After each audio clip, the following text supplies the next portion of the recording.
welcome to this week's episode of See You Weekly. It is already our 4th episode of the season, and we have so many good topics to talk about today. So without further ado, let's introduce our roundtable. Guys, introduce yourselves. Hi, everyone. My name is Natalie. Hi, I'm Jean. Hi, I'm Alexandria. And I'm Amelia. Well, let's start with some celebrity news today. We're all really excited to talk about this.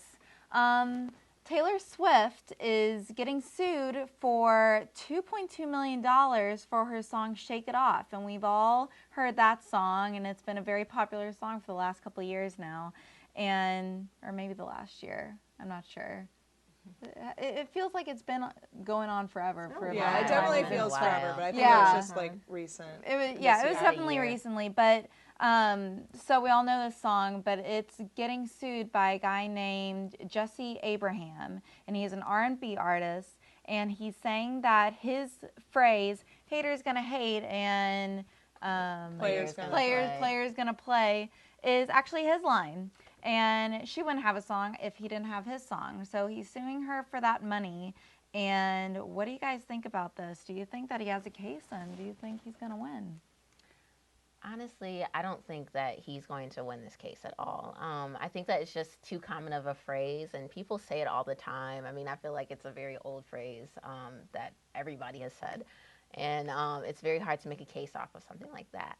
Plus, Shake It Off has been out for a very long time. It seems like at least a year. I was going to say, like, why is he coming out, like, so late about this? So even if he did have, like, a case in this situation, like, he kind of waited way too long to kind of, like, say something about it. So yeah, because like I just said, I mean, we feel like this song has been released for quite a while. And so the fact that he's just now coming out with it, I think is not going to make his case very good. No, it just kind of shows that, like, for me, the way that I read it is that he's just money hungry. He just wants money now that he knows that she has money, obviously. She's one of the most successful women in the world. Like, he wants some of that money, and it's less about the copyright and less about his song and more of just wanting a piece of that pie. This is kind of going around, too, the whole issue with music copyright and stuff and what's copyrighted and what's not. So we'll see how this case goes.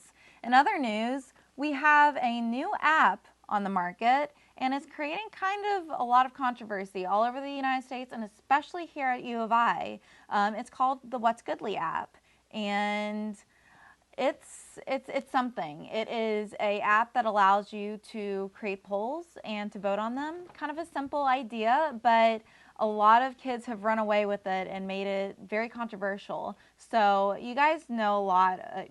We've all downloaded the app, and the first thing that pops up is this controversial poll like, what sorority has the most risque girls in it, or something like that. And so what have you seen that has raised your eyebrows at this? Everything that I see on it is all just inappropriate content, and I feel like that's just what happens if you give college students or anybody in general and like power to be anonymous. Yeah, like Yik Yak. Any sort of anonymous platform. But the thing about Yik Yak is that they saw this coming ahead of time before they launched their app. You're not allowed to use people's names. You're not allowed to call people out. Like, if you say something that is like rude or hurtful, like, usually Yik Yak will take it down before anybody sees it. But, in other cases, like, it can be voted off. Mm-hmm. And with this What's Goodly app, like, people are anonymously not even, like, commenting. They're just voting. And so all this stuff that is, like, inappropriate, and people's, like, full names can be used. And it's just... Really? Yeah, it's just a huge issue with, like, there not being enough privacy and enough just, like, handling what's going on in the app. yeah, and I just think that it's a natural thing that comes with, like, the anonymous apps, like you were saying. It's just something that people are just going to run away with when you can just say whatever you want to say and not be like held accountable for it, like having your name attached to it. Then people are just going to act like people get crude, crazy. People also like just act racist on Yik Yak and What's Goodly, and I've noticed that a lot. If you're anonymous, they just pinpoint a lot of people. Yeah, it's just not good. It's a form of cyberbullying now, yeah, and it's the next platform for that, and I think it's going to hurt a lot of people in the end. So we'll see what turns out from this app, but hopefully maybe it'll get removed. I don't know. I mean, if they just tighten up on the app, like what you can and cannot say, and they have Yeah. something like monitoring what is being said, I think that the app could stick around because I think it's a good idea. Sort of like, it's simple, you yeah. can have polls about like, well, which like restaurant is good or not, or, stuff like that, but just Right. keep it safe and less about cyberbullying and more about just a community. Yeah. Well, very, very good, guys. So we're going to move on to something kind of gross. Chipotle just had a E. coli outbreak, and it's up in Oregon, I think. Washington. Washington and Oregon area. But you never know how these things spread, and it could end up in your next burrito bowl. So this is kind of sad because I love Chipotle. But do you guys think that this is going to hurt their profits? And do you think that the whole issue with, there's been a lot of diseases that have been spreading in food, and why do you think this is becoming rampant in our food industry these days? Honestly, I'm not that surprised with Chipotle having an E. coli outbreak because I watch Food Inc. and those documentaries. Oh the my meat gosh. industry is really sketchy. And they target Chipotle specifically, don't they? Yeah. I don't know. Well, Chipotle like claims to not use like antibiotics in their meat as sort of like, we don't put chemicals in our meat, but like some of those chemicals are harmful, but some are there so that, E. coli is not showing up in our food. There's also like a level of E. coli. There can be certain levels of E. coli on every meat, but if it exceeds the limit, they have to like recall it. So almost all the meat that we eat, it has E. coli. Wow. And it's sketchy. Gosh, that is sketchy and gross. Hopefully they can get that fixed. So we're going to move on to some political news. Carly Fiorina just got criticized by the CEO of HP, saying that she is unfit to be president. Carly Fiorina was actually the formerly worked for HP and was fired from her last 2 jobs. And she has had no political experience thus far and is running for the Republican candidacy. So this is creating kind of a stir because there's a lot of Republicans running for the presidential seat right now, and this isn't helping this candidate's case because she doesn't have any political experience, and that's actually the case with a lot of these candidates. So what do you think should be Carly's response to this?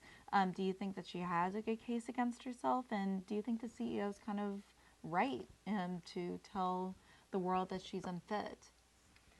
Well, I think everybody has a right to state their opinion, and honestly, it just so happened to be about someone who is trying to lead our country.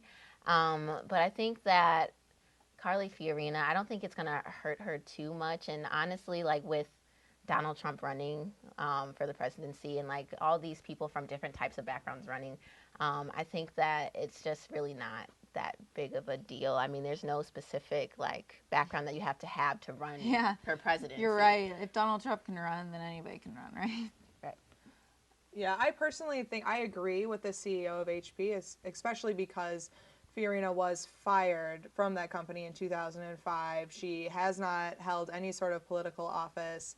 And she just said, if you haven't held any political office or you haven't like been in the military, you probably shouldn't be the leader of our country because you don't really have any experience. And yes, we want to say like Donald Trump was a businessman, but how great of a businessman is he? And our country should not be a business. It should be a country where the president is fighting for the people and not like sort of a business. I feel like there's just a different mindset that you should have running for office. And I just don't think Fiorina has any sort of case in being president if you've been fired from your last 2 jobs and you don't have any political experience. I just don't think she'll even make it as a candidate. I feel like the political elections are now more of like advertising marketing tactics. Like you hear more about Trump online and like so much of him as news. And that's just like, I feel like that's marketing tactics because like they just want all the news they want. Yeah, it's definitely a lot more theatrical. Yeah. And more publicized, like you said. But honestly, if they're going to be good leaders, though, I mean, look at Obama. He had a past to where, they criticize, does he have a good birth certificate? They digged way back to his family roots. So, if they're a good leader in the end, I don't think your past should matter. but you also have to convince the people to vote for you. And she doesn't have very good, like you said, credentials that are backing her up. But you never know. Okay, well, thank you guys for that. We're going to move on to, again, more news around U of I. 3 students were actually caught vandalizing the natural history building, and they were just caught vandalizing it. And their argument was that they were just trying to get out aggression. And so their hearing is actually going to be on November 10th. And do you guys think that they have a good case against them? I think if I caught some guys just saying, hey, we're vandalizing this building just because, you know, we got a bad grade on a test and we want to get out our aggression, you're going to jail, guys.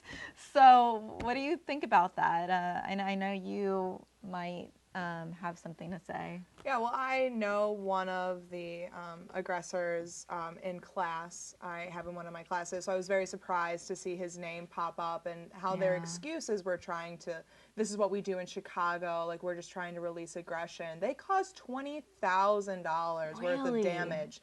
I'm sorry, if you need to break something to release aggression, go to the dollar store, get something made of glass for $1 and smash it on the street. Don't go into a building that's obviously under construction and take a forklift and drive around and break windows and concrete and like months of men's work to put this building back together, tarnished by 3 guys that are trying to release aggression. I don't think they have a case. That's and awful. I'm personally like scared for them as to where they're going to go, especially in their academic career after this. I mean, honestly, they should have thought about that before they even like thought of the idea that they could even come into a school building and destroy things. I think that is like totally out of the window. In terms of like feeling sorry for them, I don't feel sorry for them at all because you knew what you were doing, and especially school property. Like this is not just a normal abandoned building like on the side of the road in a random place in Chicago. Like this is the University of Illinois. Like obviously you're gonna get in trouble for that. People are going to see that that's an issue. So yeah, guys do crazy stuff. Okay, well, now it's November, and I can't believe the semester is already almost over. I mean, I think somebody's mentioned that we have 8 more weeks until Christmas. I mean, that's crazy. Not maybe even less for when like school 2 gets more out. weeks until Thanksgiving break. Yeah, and so Christmas music is already starting to play. And a lot of people have different opinions about this, different ideas. So do you guys think that it is too early or too soon to play Christmas music and it's not even Thanksgiving yet? I personally think that the push for Christmas to become like more and more, before Christmas time really starts in December is sort of a way that companies are being able to market like us spending more money. Yeah. Especially because the old rule was wait until after Thanksgiving to put up your tree, wait until after Thanksgiving to listen to Christmas music. Like I was listening to the radio on November 1st and a Christmas song came on. It's November 1st. We're not even close to Thanksgiving. And I just think that it's a way for marketers and advertisers to push for people to spend more money on Christmas. And because people love Christmas. Yeah. I love Christmas. It's but happy. I think that, Year. we need to give those turkeys their time for Thanksgiving and the day of thanks. I agree with you. Put more love to the Indians and Pilgrims. But yeah, I mean, and what do you guys think? I mean, are you Christmas lovers? I love Christmas music. I will listen to it, but I just don't want to get too much of it. Yeah, I agree too. Yeah. Yeah, you too, Natalie? yes, I do agree. I haven't heard any Christmas music yet. Neither so have I mean, I hadn't really thought about it, but I mean, people listen to it It usually year-round. just comes for me. Yeah. Okay. Well, here comes Santa Claus. Here comes Santa Claus. Right down Santa Claus Lane. I'm kidding.